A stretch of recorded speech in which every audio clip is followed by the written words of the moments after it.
name is Adam, and this happened during my junior year of college. When my roommate suddenly transferred to another school, I had to find a new place fast. That's how I ended up in a private co-op house just outside campus. It wasn't ideal. Run-down, dimly lit hallways, and strange drafts even when the windows were shut. But the rent was cheap, and I needed cheap. Most of the residents were students like me, but a few outliers stood out. One of them was an older woman, maybe in her late 50s. Nobody seemed to know her name. She lived on the first floor, but she was always around. She never spoke, just watched. I first noticed her on my second day there. I was in the kitchen heating up leftovers when I felt eyes on me. Turning, I saw her standing in the doorway. She wasn't doing anything, just standing there, staring. I gave her a polite nod, but she didn't react. After an awkward pause, I mumbled something and left. Over the next few weeks, I kept running into her. In the laundry room, the hallway, even outside my door. She never spoke, never even acknowledged me. Just watched. The other tenants had learned to ignore her. When I asked my neighbor Mark, he shrugged it off. She's been here forever. Just don't engage.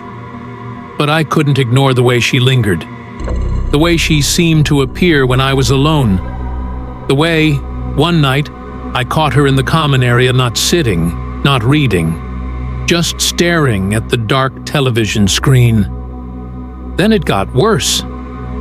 One evening, after a late shift at the library, I biked home and saw her standing on the sidewalk, directly in front of my bedroom window. It was dark, but I could make out her silhouette perfectly still, staring up. My skin prickled. She didn't move, not even when I stepped closer. My window had blinds, and I was certain they had been closed, yet somehow I felt exposed. The next morning, I made a point to lock my window before leaving. But then things started moving. I'd come home and find small things misplaced. A book I left on my desk would be on my chair, my closet door slightly ajar when I was sure I closed it. At first, I convinced myself I was just being forgetful. But one night, I woke up to a faint creak. My heart pounded. I lay still, listening. Then, another creak. Closer. Slowly, I turned my head toward my closet. The door was open. Just an inch. But I knew I had shut it before bed. Every instinct screamed at me to stay still. But my breath hitched involuntarily, and I swear, I heard the faintest intake of breath from inside. I bolted upright, grabbed my phone, and turned on the flashlight. The closet was empty. I barely slept that night, and the next morning, I bought a lock for the closet. I told myself it was paranoia, that maybe the draft had moved the door, but I couldn't shake the feeling that I wasn't alone. 2 nights later, I found proof. I came home late again, exhausted, and collapsed onto my bed. As I was drifting off, a dull clink woke me. My closet lock, moving. My blood turned to ice. Slowly, I reached for the baseball bat I kept beside my bed and crept toward the closet. I could hear my own pulse, every step feeling like an eternity. I ripped the door open. There, curled up in the corner, eyes wide and unblinking, was the woman. She wasn't sleeping. She wasn't resting. She was just sitting there, clutching a bundle of my clothes. I stumbled backward, knocking over my chair. "What the—" She lurched forward. I barely had time to react before she was on her feet, a sharp object glinting in her hand. A rusty screwdriver. I swung the bat, missing by inches. She let out a guttural, inhuman scream and charged again. I ran, barreled out of my room, screaming for help. My neighbor Mark came out groggy, saw my face, and immediately grabbed a kitchen knife. Together, we locked the hallway door behind us. The police came within minutes. They found her still in my closet, rocking back and forth, muttering my name under her breath. They also found something worse, a spare key to my room. The police later told us the woman wasn't a tenant.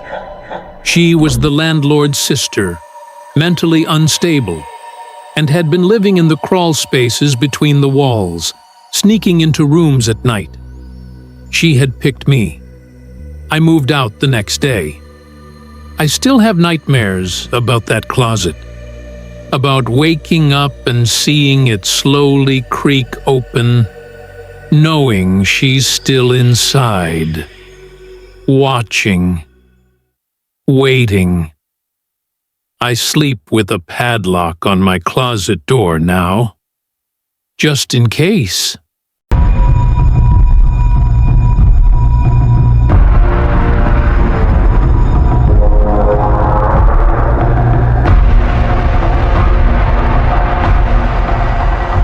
I've lived in my quiet suburban neighborhood for almost 10 years.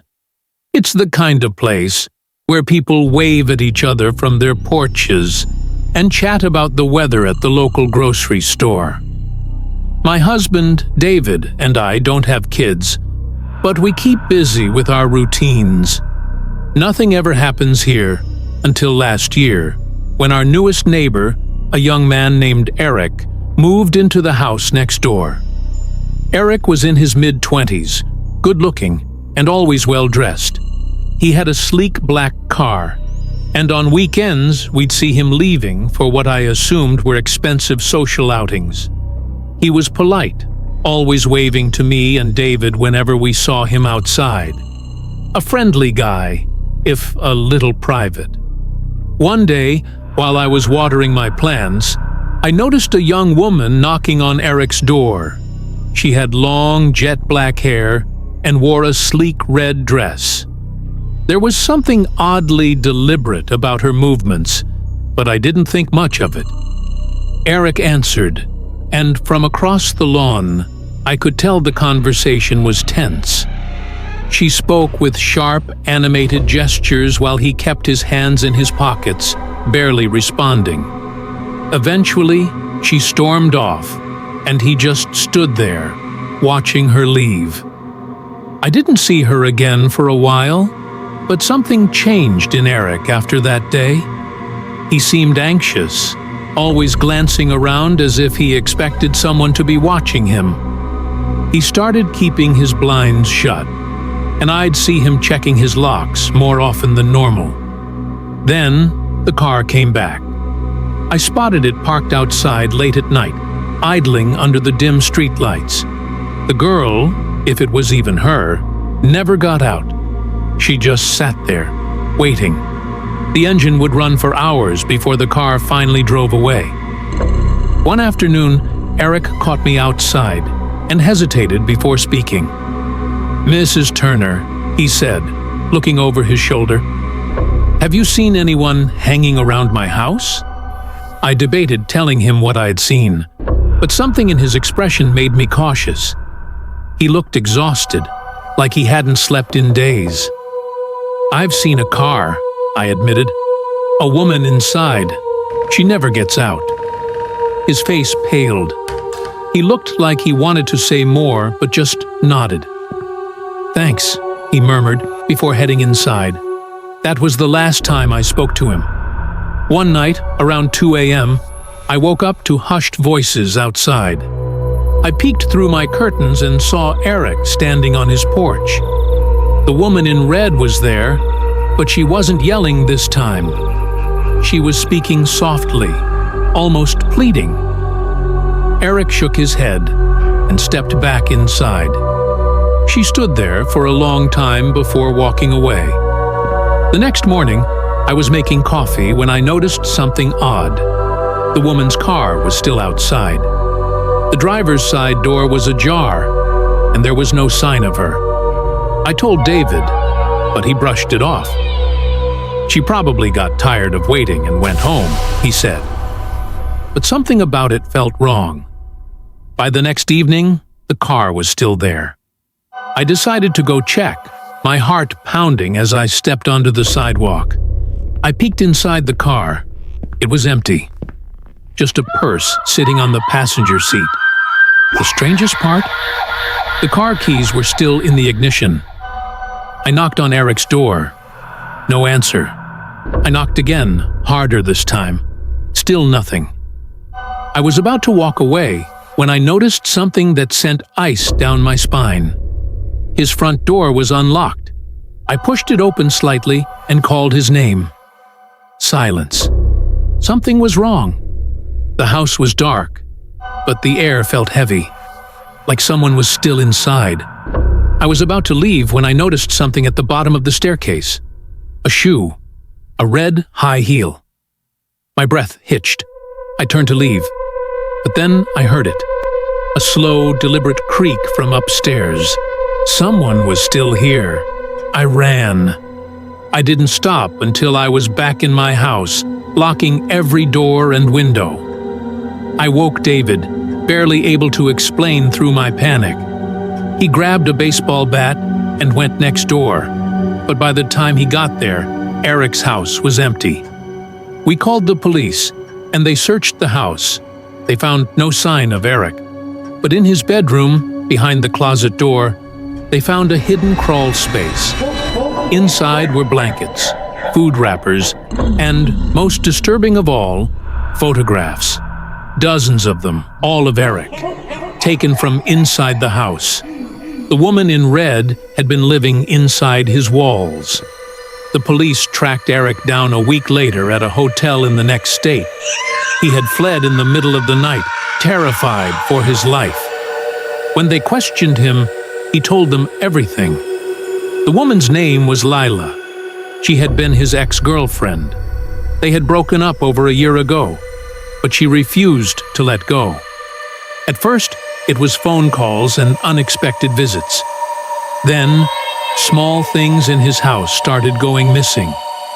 He thought he was just being forgetful. Then, one night, he woke up to find her standing at the foot of his bed. She had been living inside his house for months. He changed his locks, called the police, but nothing stopped her. The night I saw them arguing was when he finally threatened to take legal action. That's when she disappeared. At least, that's what he thought. In reality, she had just gone deeper into hiding. Watching him, waiting. The police searched for Lila, but they never found her. Her abandoned car was towed away, her bank accounts untouched. She had simply vanished. Eric never came back. His house was put up for sale, and eventually, new owners moved in. But I never stopped thinking about it. Sometimes, when I'm outside late at night, I still feel like someone is watching, and I wonder if Lila ever really left.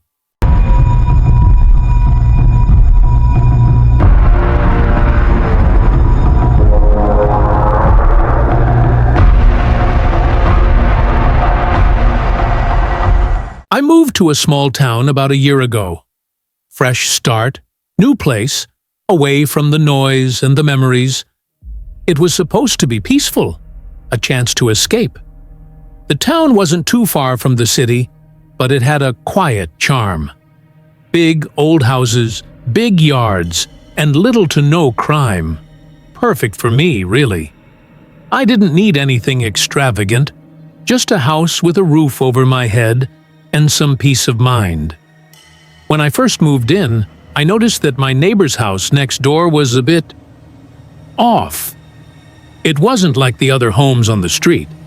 It was older, darker, with a rusty fence and unkempt lawn. But what really stood out was the house itself. It was huge. I mean, it had the look of a mansion, but it seemed like no one lived there. Or if they did, they were never around. The windows were always dark. The front door never opened. It felt like it had been abandoned for years. even though it was clearly still standing. One evening, I decided to introduce myself to my neighbor. I figured it was only polite, seeing as we lived so close to each other.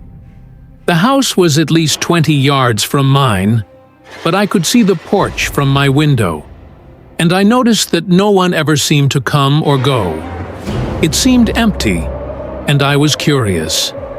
I rang the doorbell, and after a moment, a man appeared at the door. He was tall, dressed in a worn sweater, and his hair was messy, like he had just rolled out of bed. He looked at me for a long moment, as if deciding whether to speak or not. "Hey," I said, offering my best smile. "I'm your new neighbor. I just moved in down the street." He nodded, still not smiling. "I know. I saw you move in. I'm Paul." He didn't invite me inside, and honestly, I didn't press the issue. It was clear he wasn't interested in company. But as I turned to leave, I felt an odd chill in the air, like something wasn't right. I couldn't shake the feeling that something was off about him and his house. I figured I was just being paranoid, but I couldn't help but keep an eye on the place. It was hard not to. Days passed, and I noticed little things. His lights would flicker at night, and I could hear strange sounds from the house late into the evening.